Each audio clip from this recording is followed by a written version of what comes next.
Hi, I'm Vicky. My son was born at the Rosie earlier in 2024. I wanted to share some thoughts and my experiences with breastfeeding and the support I got from the Rosie when my son was born. I thought a lot about breastfeeding during my pregnancy. We attended antenatal classes and breastfeeding support workshops. So I thought I knew the theory behind how breastfeeding would be.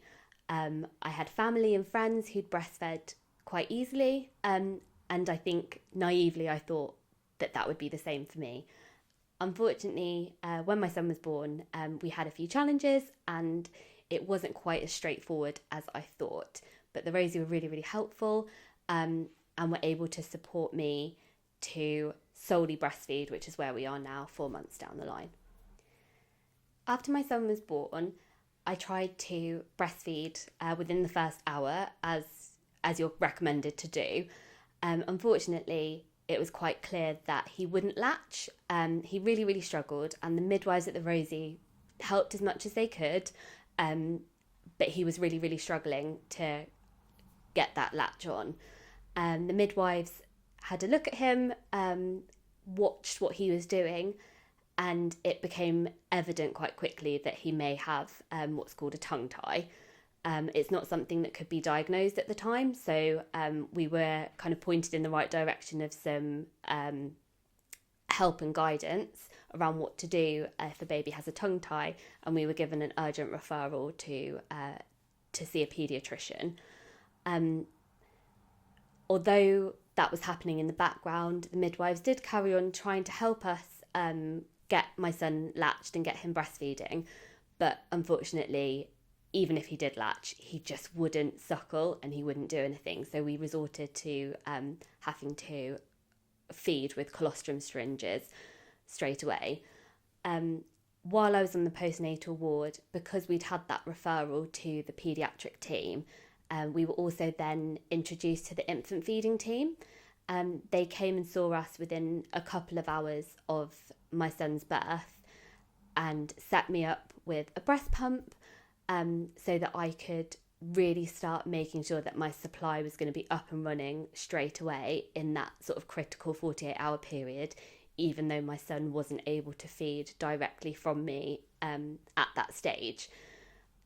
It was an overwhelming experience. I'll be honest, it wasn't how I thought the first few hours would go after my son was born, but the support that they gave and the encouragement that we would get there and we were working towards being able to breastfeed, which I really wanted to do, helped me navigate that first kind of couple of hours and first couple of days. Unfortunately, my son did lose quite a lot of weight after birth, as I know is normal, but unfortunately his weight decrease was a little more than kind of expected. Because of that, I did have to keep expressing breast milk. I was really determined that I wanted to breastfeed and that I wanted my son to be solely fed with breast milk if possible, and I didn't want to give up on that within the first few days of his birth. So I was hugely supported by Amy and the feeding team to keep expressing my milk, keep bottle feeding until my son gained enough weight that he could start breastfeeding himself naturally.